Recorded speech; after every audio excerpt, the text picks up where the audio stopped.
Rabbi, there's no class next week, or is there? There is class. Oh, okay.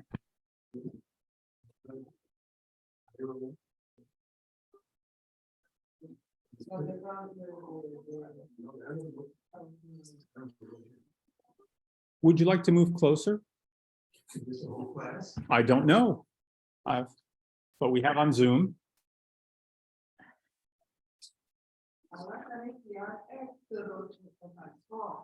Right. Okay, well, wherever you sit would be fine.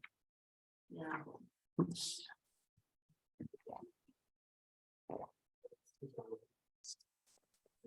On Monday, it stood out in rain Mhm. and no one was in. I left.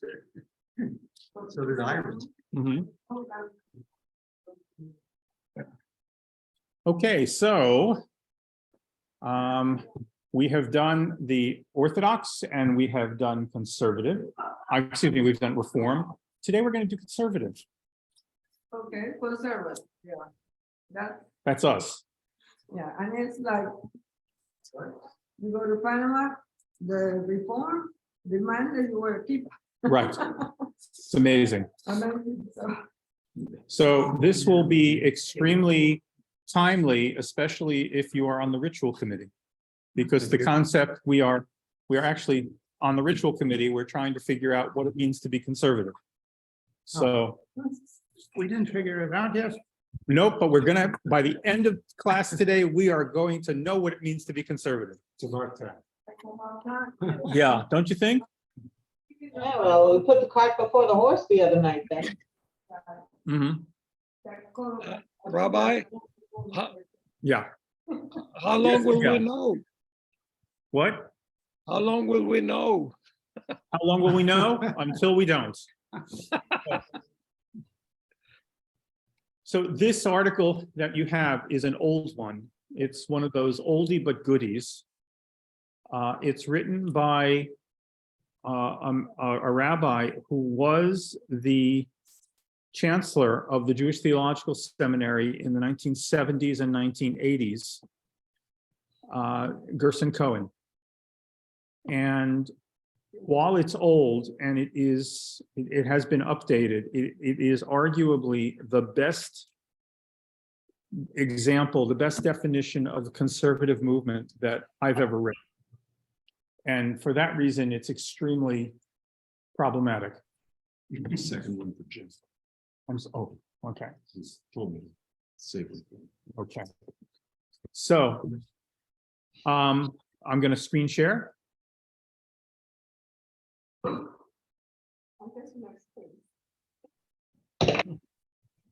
Okay.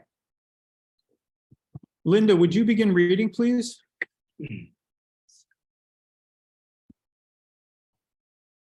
Okay.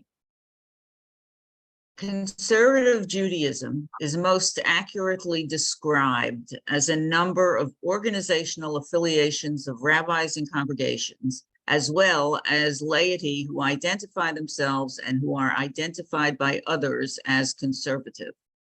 While the name embraces a variety of theological orientations and norms of religious usage, conservative Judaism bears certain identifying marks and professes certain standards that set it apart from all other contemporary Jewish religious groups. Okay. It is. Oh, I'm going to stop you there. Okay. What did we just read?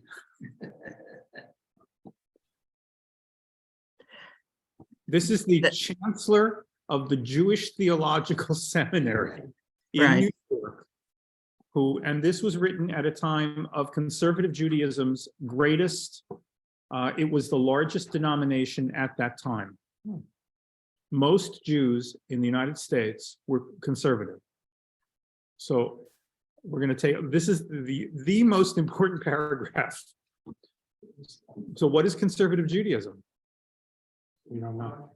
It's whatever you say you are. Right. It's more than that. It's a hodgepodge of groups. You're correct. It's a hodgepodge of groups that people identify as conservative. Right. It's not self-identifying. In other words, we can call ourselves conservative and we'll be conservative, but it's also, if other people call us conservative, we are then conservative. So what kind of a definition is that? Extremely broad. Broad. So the comment here was, it's you stand for nothing. So this is arguably the best definition of conservative Judaism I've ever read. Now, to be fair, I belong to a significant minority of clergy in the conservative movement that really think the word conservative movement is an oxymoron, because we're not a movement. We believe we're an alliance. In other words, there are groups of congregations that call themselves conservative. And what Gerson Cohen is saying here is that we might be wildly different, but because we're wildly different, we're still conservative, because I self-identify as being conservative. There's no ideology. Notice the other thing he says is that there are certain identifying marks and standards that set us apart, but he does not say that there's a distinctive theology or ideology that make us conservative. All right. I'm going to let that sink in for a minute, because when we dealt with Reform has an ideology. When we dealt with Orthodox has an ideology and a theology, but conservative has neither. Now, yeah. I'm sorry, Rabbi. So conservative. You don't have to be sorry about this. You didn't. No. But I want to clarify something. So we are a bunch of congregations that pay dues to United Synagogue of America to belong to the conservative movement that clearly wishes to not identify any ideologies. Otherwise, we would be a true definition. Because the conservative movement, as we discussed the other night in the ritual committee, has no opinions about anything. It's whatever the congregation truly decides. We just keep paying dues to United Synagogue of America to be part of the conservative movement. Right, Phil, what you missed, what I said was, this is going to be an extremely interesting article, especially if you sit on the ritual committee. Because what we're talking about in the ritual committee is, what is a conservative congregation? And the answer, and this is written by the chancellor of the Jewish Theological Seminary in the 1970s and 1980s. When, as I'm going to repeat it ad nauseum, when the conservative movement was at its apex, the most Jews in the United States identified as conservative. And this is what he's writing, is that we defy definition. When you say, why are you conservative? Because I'm not Orthodox and I'm not Reform, he's in agreement with that. Now, it's from the conservative point of view, this is a strength of the conservative movement, not a weakness, because the strength is that the tent is very, very wide, and there are clear borders, but there are very few borders. And by the way, usually when, no, it's okay, you can leave it. Usually there's plenty of crying, like there is, by the way, Zoomers, there's a lot of crying going on outside in the hallway. It's either the nursery school coming in, or it's people wondering what the conservative movement is all about. But it's considered a strength in that we almost defy description, and the description is what we end up doing. If you go to any town or any city where there are multiple conservative congregations, you will note that every single congregation is different. So where I come from, we have 5 conservative congregations within 10 to 15 minutes driving of each other. Each of those, and the congregations are not small. Each congregation is different enough that if you like one congregation, you will not be comfortable in the others. They run the gamut, right? They run the gamut of no music and almost all liturgy in Hebrew to all music and almost all liturgy in English. But they're all conservative.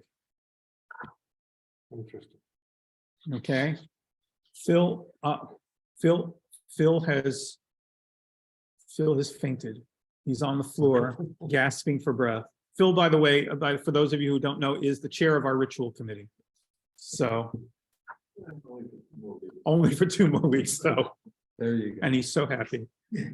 Okay, so Phil, if you will continue with it is primarily.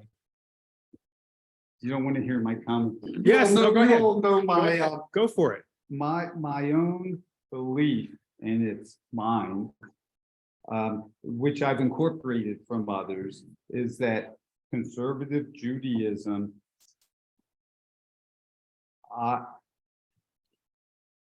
I don't believe that it does not have an ideology, and it is true that it's defined by what it's not as well as what it is. I believe that the ideology is to conserve the Jewish rituals and traditions and follow halakha without being literal to allow for adaptation to the evolving world. So what is the distinction between Orthodox, not literal? The distinction between Reform follows halakha. But certainly, I agree that it is very broad, and I can see where there are several different different sects or different approaches to following that. But that's what it is for me. Okay, Phil, here's why Sir. you're wrong. Okay. Okay. The definition of ideology, which I just looked up, Okay. is a set of opinions or beliefs of a group or an individual. Okay. Very often, ideology refers to a set of beliefs or a set of ideas that characterize a particular culture. Okay. What you described is what conservative Judaism does. Okay. You are correct. It's what it does. But what's the ideology?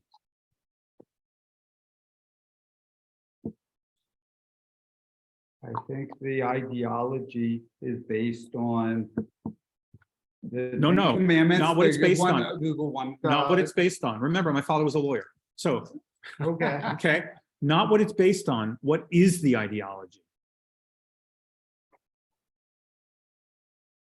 The And the- ideology is the ideology of Judaism. I think it's a ideology that yeah, God is one God. God, yeah. Shema So- Yisrael Adonai Eloheinu Adonai Echad. Can I be a conservative Jew? Can I be a Jew and not believe in God? Yes. Then it's not the ideology. Can you be a conservative Jew and not believe in in God? Well, wait a minute. If you just said I could be a Jew and not believe in God, then by definition, a conservative Jew doesn't have to believe in God. Do you understand what all we're saying? Jews don't have to be conservative Jews. That's right. But do all Jews have to believe in God? No. Okay. So let me make it more concrete. Okay. Okay. Can you be a conservative Jew and believe the Torah was given at Mount Sinai? Yes. Can you be a conservative Jew and believe the Torah was not given at Mount Sinai? Yes. Then there's no ideology. I don't agree with that. Just because But there's wait, an ideology. you can't just say I don't agree with I that. don't. So because you just said you can be a conservative Jew and not believe, and you can be a conservative Jew and No, believe. it's the Torah at Sinai. Right. It doesn't mean that I don't believe in these other things, which I do. So- So God, in the one God, I do. In terms of the ideology, and I think that in terms of a conservative Jew and follow the traditions, I think a conservative Jew would likely believe in God. But he doesn't have to. See, now, let's not confuse ideology with dogma. Right. Because dogma is if I understand. don't I believe, understand. dogma is if I don't believe it, I Right. can't be. Right. So dogma within Judaism is I can't believe in more than one God. Understand. I can believe in no gods, Right. but I can't believe in more than one God. But the problem is that's Jewish dogma. That's Okay. not conservative dogma. Okay. Okay. Well, but What makes conservative what ideology differentiates conservative Judaism from everything else? Because it has to be. okay. So, Yeah. but I It's would more than tell not that the than what it Orthodox is. and the Reform would both argue that they are flexible. It's just a question of degree. Absolutely. Right. Well, we are not literal. But we are- can be, We can be, but we don't have to be. right, but And Orthodox does have. but to in be. idea, no, Yeah, Orthodox they- doesn't have to be. So why, Only to a why point. are they Yeah, responses? but they're still allowed to be flexible, even if it's to a point. Right. Why is a conservative movement without response? We're going to get to that. So let's continue. Right. By the way, the reason, and I apologize for putting Phil on the spot, but what you were asking is exactly what we have to talk about, Right. which is and your what you were saying before, I didn't mean to say that it was wrong, even though it was, but the point being that in the conservative movement, there are many conservative Jews and rabbis who believe that conservative Judaism has an ideology. But when the chancellor of the Jewish Theological Seminary, who at that time was the person who was in charge of conservative Judaism, 40 years ago. right, but it hasn't gotten any more strict in 40 years, it's gotten less strict. Okay. If 40 years ago, he then says, no, we don't really have an ideology, then on some level, the visceral response is exactly what you had, which is it can't be that way. And yet, it is. So let's continue. Phil, Okay. go ahead. It's Got it, primarily. Got it. You see, it is primarily an American movement whose religious orientation has been determined by the institutions that are its chief academic and ideological centers, the seminaries. So at that time, the power in the movement belonged to the seminaries, not the rabbis and not the lay institutions. Every movement has three different legs to it. It has the seminary where the rabbis are trained. It has the lay movement, United Synagogue in this case, and it has the Rabbinical Assembly. The seminary determined at that time was the most influential part, had the most power. That, by the way, has changed dramatically in the last 40 years. Okay, keep on going. Early in the history of the Jewish Theological Seminary, the name conservative was adopted by its faculty and lay leadership in order to reinforce recognition of its total commitment to traditional rabbinic Judaism and to the reformulation of that tradition in modern terms and forms. Okay. Does anyone take issue with that sentence? I have a lot of issues with that sentence because it doesn't make sense. Does not make sense at all. In fact, it's contradictory. Right. How can you reinforce your commitment to traditional Judaism and then reformulate it? Yeah. I mean, I know, and I've read some of the rabbis of the seminary put out those opinions. They're on both sides of everything. As a matter of fact, the opinion comes out written both sides of everything. Right. And basically it says, oh, well, now we don't stand for anything. You as a congregation decide which side of the opinion you're going to fall. And then it says you and the rabbi of the congregation as the Mora D'Atra makes that final decision.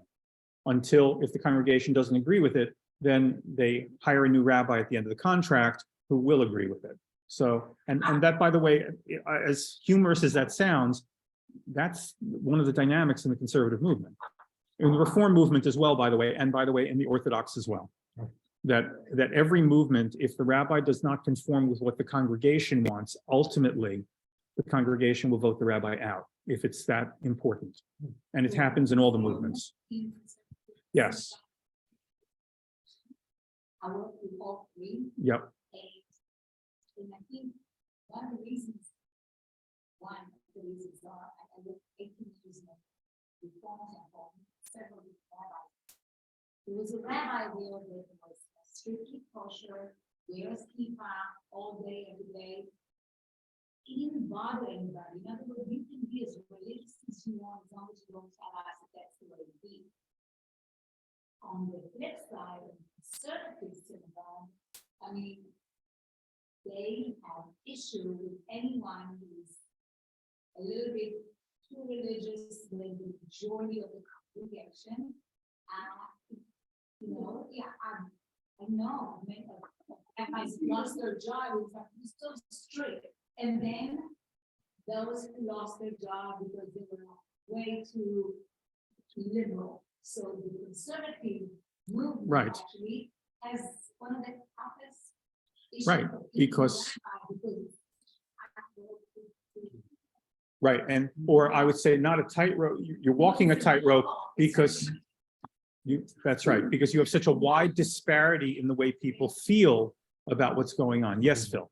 So I was going to say that one of the things that has struck me when reading some of the recent teshuva that have come out, the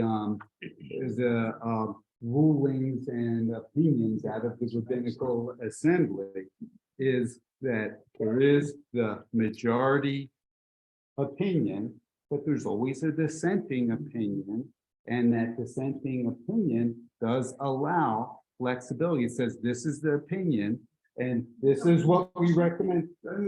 This is the Rabbinic Assembly. Right, this is right. I'm talking about the broader, actually, broader movement. So And I will, yeah. No, go ahead. Can I, I'm almost are we done. done? I'm Okay. almost done.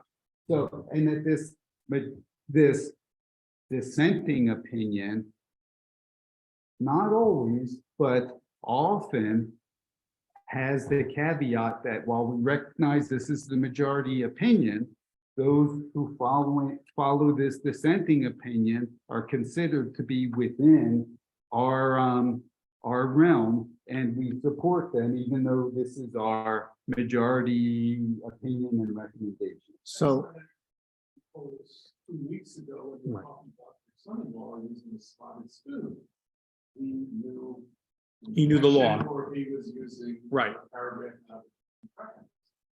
One of the things that I see when I read several teshuva to find out how we would have broadcast mhm, and all that, they made no sense and they didn't know reality. right, I mean, they didn't know how things work. They came and said you can use a key card to open up your hotel because it makes no record. Oh, yeah.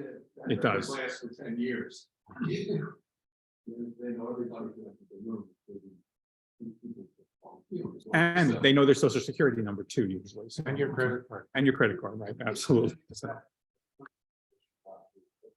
You know. That's why you shouldn't do it. I also read the equivalent of teshuva in the Orthodox movement, on why they won't let women become rabbis or leaders in the congregation. And it keeps on coming down. This is they're picking and choosing history. mhm, And at the end, they come down because we haven't done it for 2,000 years. and therefore we're not going to, right. I mean, it just keeps on, it's a Each- circular argument. Right. Saying, well, we haven't done it, so we're not doing it. If you remember, and even if you don't, what I said about the three movements is the most consistent ideological movement, the movement that is the most honest and sticks to its ideology is Reform. Part of the reason is that there's so little that they have to stick to, but they are very consistent about it. They weren't always, but they are. Orthodox is not consistent either, but the difference is that in Orthodoxy, there's no central group. There's no one group in the Orthodox world that determines what the law is, which is why when you go to Chicago, the Orthodox rabbinate and the Orthodox community is very different than Baltimore. And the reason is they have different somewhat ideologies, and they are determined by the rabbis who are there. Wait, so let me finish on this one. So the point being, when you said the law committee, here's the problem with ideology. When you say that there's an ideology, I did something, by the way, yesterday that I have almost never done before. In preparation for doing this text, I actually had a Zoom call with a couple of rabbis, in the conservative movement, whom I talk to quite often and we dialogue, because I wanted to float a couple of things by them. And we all agreed that 40 years ago, what he wrote here was revolutionary in that it was accurate. This is what the conservative movement really was, but that the conservative movement is no longer that for this reason. Exactly what you said. The law committee is made up of, the law committee of the conservative movement is made up of United Synagogue, lay people, seminary people, and rabbis. And you are correct. There are in the mid-20s of number of people. And if you get 6 votes to, a law will pass or become a recommendation if it has a majority. But if you get 6 votes against, then that in itself constitutes a legitimate position of the conservative movement. And we all agreed that the watershed of the conservative movement, where it changed, and it can never change back, was in the discussion about homosexuality. Because in the discussion of homosexuality, the majority of rabbis came and said it was now a valid, and by the way, a 75-page report, it was now a valid Jewish lifestyle. But 6 of the rabbis came out and said it was not a valid Jewish lifestyle. So you had the conservative movement literally coming forward and saying, is it a valid lifestyle? Yes. Is it not a valid lifestyle? No. And the bottom line is you can't do that in halakha. You can't embrace both sides and say that they're both right. You know, it's like in Fiddler on the Roof, when Tevye says, when there's an argument and Tevye says, you're right, and then Perchik says something, he says, you're right, and Perchik says, well, how can they both be right? And Tevye says, well, you're right. So going back to Orthodox for a moment, and then I'll come back to that. Orthodox movement as a whole does not necessarily need a single governing body in the same way, because the one major tenet is that it's written somewhere or passed in the oral law somewhere. So it's either in the Torah, the Mishnah, the Talmud, etc., that they can draw from the slotted spoon. Why did that have valid? Because he could quote a source. Right, but his rabbi didn't agree. Right. He doesn't So you have had to 2 agree. completely different laws. Right. Understand it's the same thing, that it's okay. I think the other problem that you're raising, which is not really a problem, but is something that folks have to understand, Right. is that in Judaism, it's okay to disagree. It's okay to have different perspectives. In fact, we embrace it.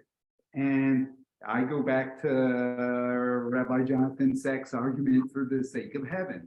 I think that that's okay, but there are certain lines that we don't cross and that are very clear, and that also goes within the movements. I was agreeing with everything you said until your last phrase, Okay, that's okay within the movements, because I understand. tell me something that a congregation, if we were going to deal with ideology, then you can't, there is no ideological position that a reform or conservative congregation can take that would have them expelled from the movement. There are actions that they can take that would get them expelled, but they can't profess, and there's no ideology they can profess that would get them expelled. Except But yeah, I mean, for those that are patrilineal descent. Jewish. except for patrilineal descent in the conservative movement. And That's it. certainly they've got to adhere to the more broad Jewish. But that's patrilineal descent. Rabbi Saxon's main point, there have to be some agreement among the major Right. points of Judaism in order for the three sects. Right. to be See, branches. Phil, you and I agree on 5% of everything. Where we are disagreeing at this point is that you can't profess to have an ideology and then allow individual congregations or rabbis to not hold by that ideology and keep them in the movement. And that's, so let's continue. Okay. Anyway, Miguel, Miguel, are you there? Yes, I am. Can you read the urgent desire to develop? The urgent desire to develop a form of traditional Judaism that was responsive to post-Enlightenment world and at the same time to rescue Jewish history from the scrap heap of Western culture, led it in Germany and in Central Europe in the 19th century to the development of a movement called Wissenschaft des Judentums, the science of Judaism. The scholars of this movement were obsessed with the necessity of convincing themselves and the rest of the world that no stage in its development had Judaism, that at no stage in its development had Judaism ever been just a faith, but at every stage it had been and still was a culture, one that was properly understood and defined only when examined in light of contemporary Jewish and secular historical movement. So if basically what he's saying here is that conservative Judaism arose from the need of the Jews to assimilate into Western European society, but to still keep some semblance of Judaism. This was an attempt to integrate into European civilization or European culture and still remain Jewish, and that is exactly what Reform Judaism was. But remember the shrimp banquet. Reform Judaism so well integrated into Christian society that they jettisoned everything, all the ritual, and this was an attempt to move back into a more religious or a more ritualistic background. It was a way for people who had been raised as traditional Jews to remain somewhat traditional and yet be part of the secular world. For people who were trying to leave the shtetl or leave the ghetto, this was it. And it worked beautifully, especially post-World War II, because pre-World War II, you had most of the Jews living in urban areas, and if they weren't Orthodox, they only davened Orthodox. But post-World War II, with the GI Bill, where all of these new communities were being made in the suburbs, and the government was helping the veterans through the GI Bill to buy homes in the suburbs, they still wanted to be Jewish and they still wanted to be more ritually observant. They still wanted to go to shul, but they couldn't walk to shul anymore.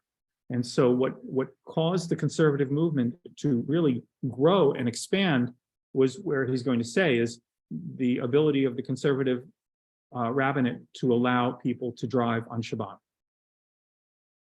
to the nearest conservative shul and not to go to the mall.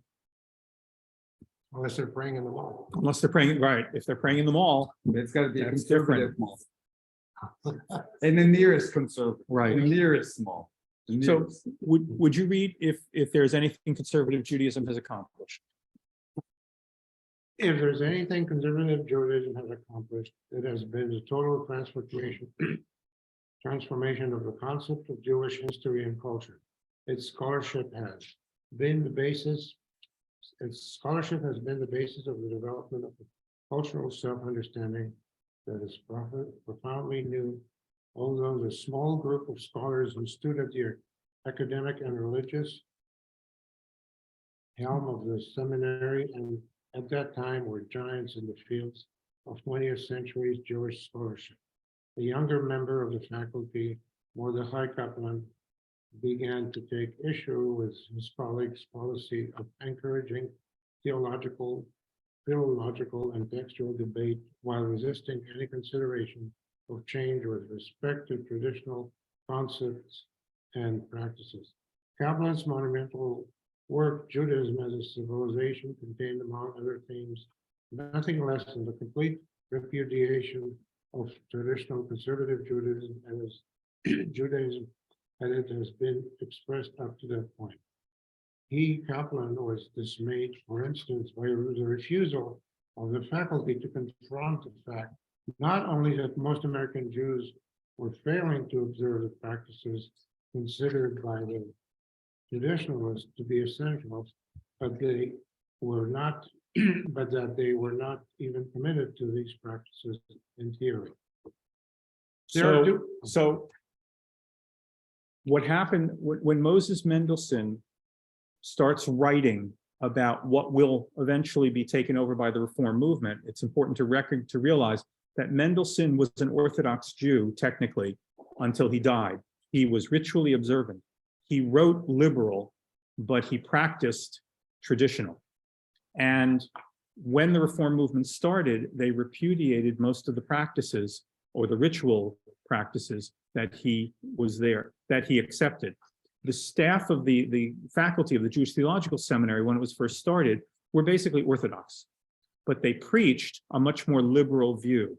When Kaplan comes into the Jewish Theological Seminary, he is amazed, and then he's to a certain extent disgusted by the fact that while the faculty was, and remember the power in the conservative movement was at the seminary. So the seminary basically had Orthodox professors, rabbis, who were expounding principles of conservative Judaism, but they themselves were not allowing it to be practiced in the seminary. I used to, my wife was a student at the Jewish Theological Seminary, my fiance at the time, and I used to go there and daven there when she was a student there. And it was amazing because it was like walking into an Orthodox shul. And this is when he was, at the time that Gerson Cohen was the chancellor, it was walking into an Orthodox shul, even to the extent of separate seating in one of the minions. Now, what was happening was a disconnect between the American Jewish experience, the people who belonged to the conservative synagogues, and the faculty itself. Because the faculty lived in what they recognized was an ivory tower, but they didn't have to innovate and they didn't have to change because there was no need for them to do that and they didn't want to. But meanwhile, the conservative movement as a body, the lay organization, became much, much, much more liberal. And the best example of this was having women accepted into the seminary as rabbis. The lay movement was ready for women to be accepted as rabbis 20 years before the seminary was even willing to consider it. And even after they accepted the women into the rabbinical program, the cantorial program refused to accept women for another several years after that. So a woman could become a rabbi, but could not become a cantor, which was amazing. It was. I think the synagogue is more allowed mixed seating. Yes. Long before it allowed women up on the beam up to do that part of the service. No, that's the point it's working on. Right. I was thinking one of the founding congregations. Right. They had some female rabbis.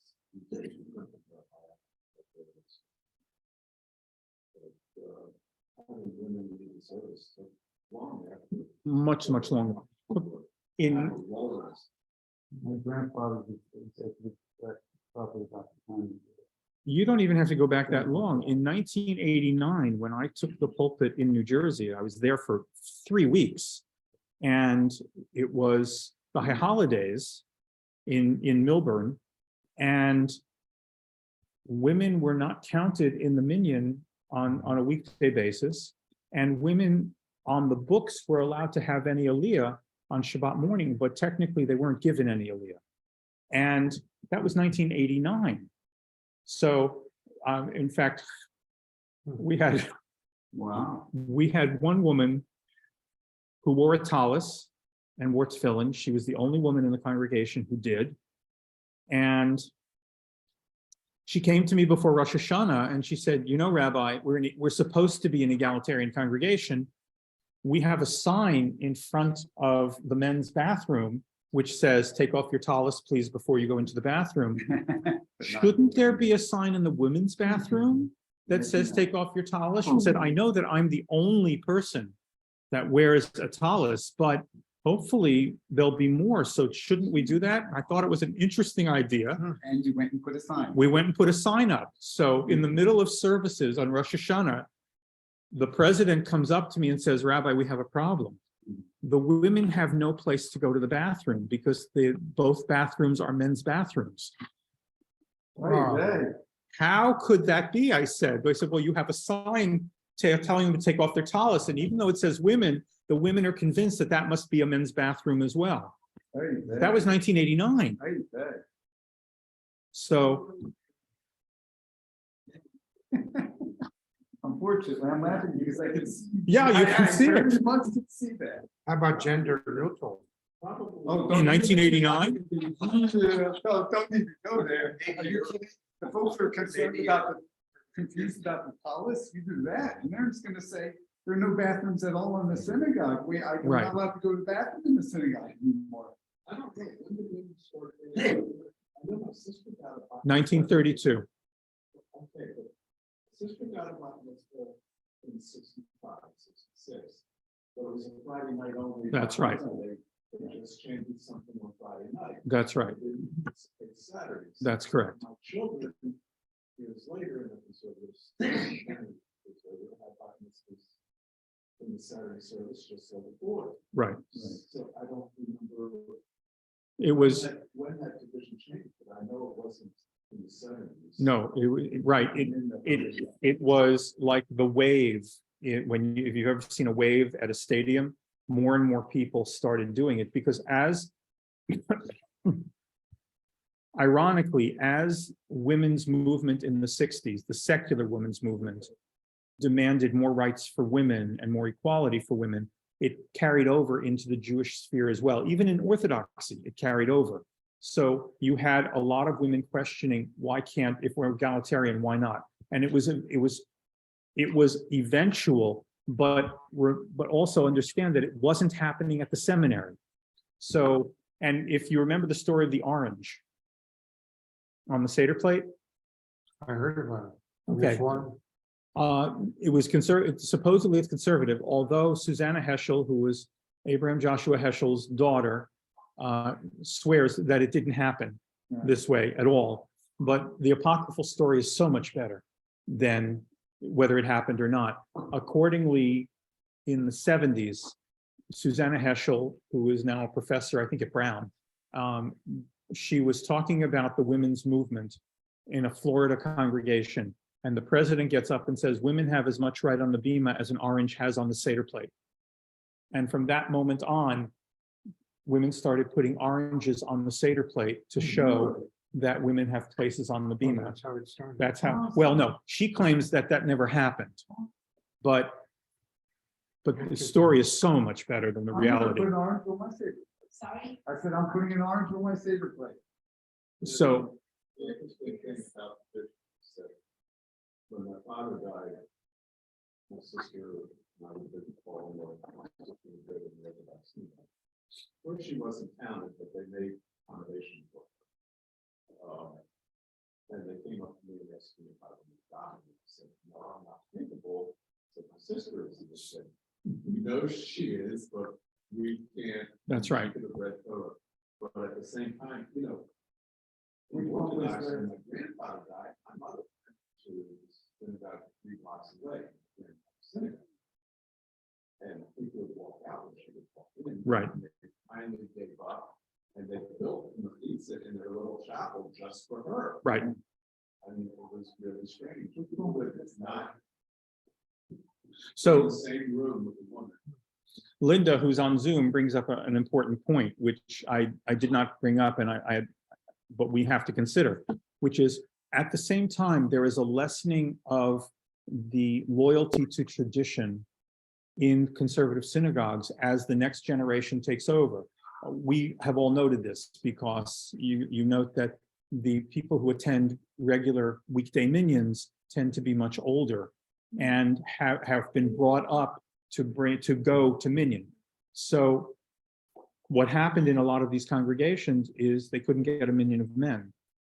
So that what do you have when you have 7 men and 3 women, or 9 men and 1? So in the conservative movement, that was a minyan. But in 1986, when I applied to a conservative congregation, which was not egalitarian, they turned to me at one point and said, you know, Rabbi, when we don't get a minyan, we will count one Sefer Torah as the 10th. And I said, right. Right. So my response was, okay, so if you only have 8 people, can you count 2 Sefer Torahs? And if you only have 1 person, can you count the 9 Sefer Torahs? I said, let me just understand this. Are you saying to me also that you'll take an inanimate object that has no soul in favor of someone who is animate and is breathing? We had a rabbi who came to the furniture for one child. And Right. said they're sitting there with the furniture out of there. Which automatically matures them. So, but these are all of the paroxysms that congregations went through to avoid becoming more liberal. And ironically, they became more liberal through what they did than if they had just started counting women. Because the idea of counting a Sefer Torah is anathema in our tradition. You don't count inanimate objects. You might as well count a rock.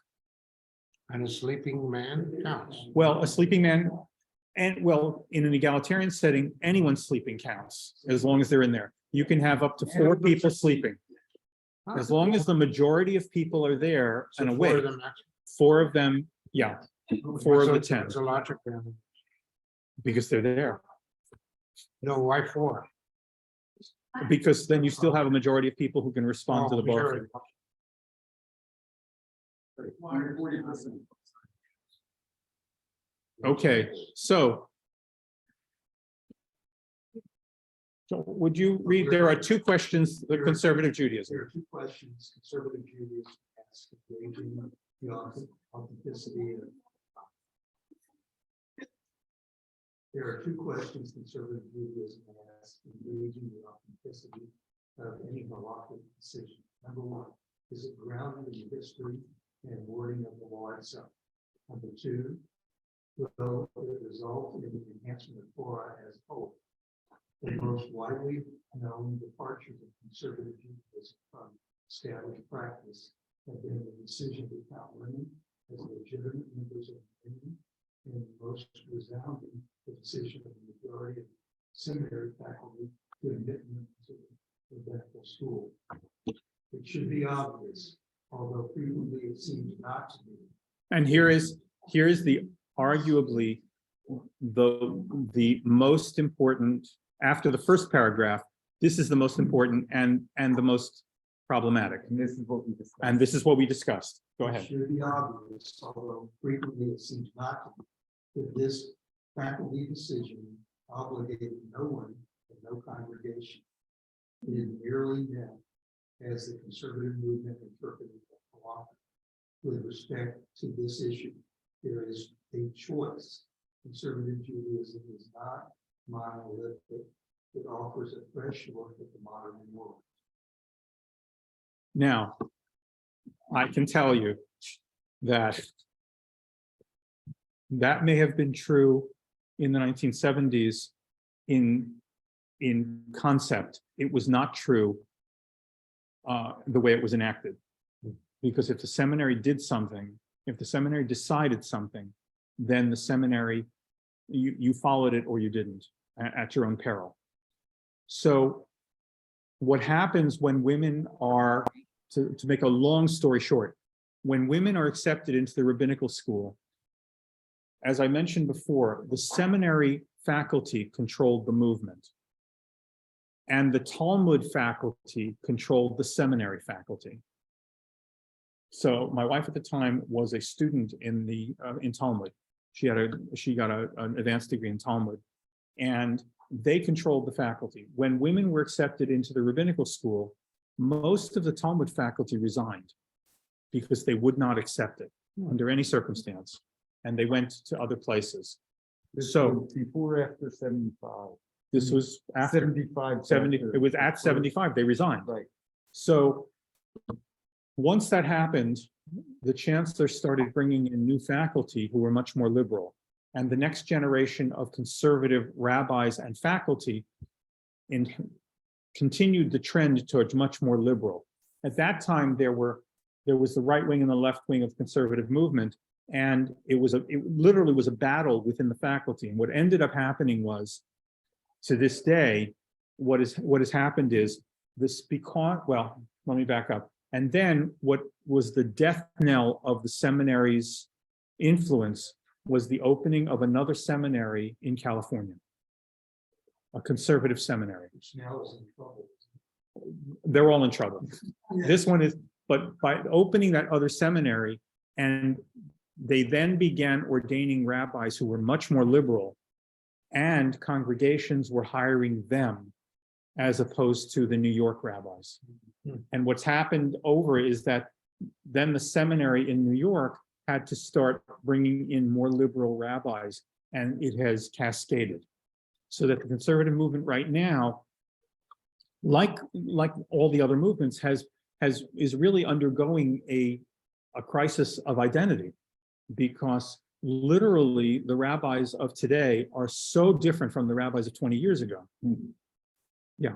Isn't there a Reconstructionist Seminary? Yes. I mean, we hired a Reconstructionist rabbi, that was fairly close to conservative. You've hired more than one Reconstructionist rabbi. You hired 3. I'm the 3rd. The second one is the one you never mentioned. No, Pinsker was the first. Kay was the second. What? The guy in Houston, Nope. Howard Siegel? No, he was not. So David Kay. You won't find him on the wall of shame. So, Good for him. yeah. David Kay. I went to school with a kid named David Kay. Probably wasn't the same one. Might have been. David Kay, he lived in our neighborhood. David Then Kay. probably it might have, might not. Yeah. So the point is, the reason we don't mention, hello, come back, hello.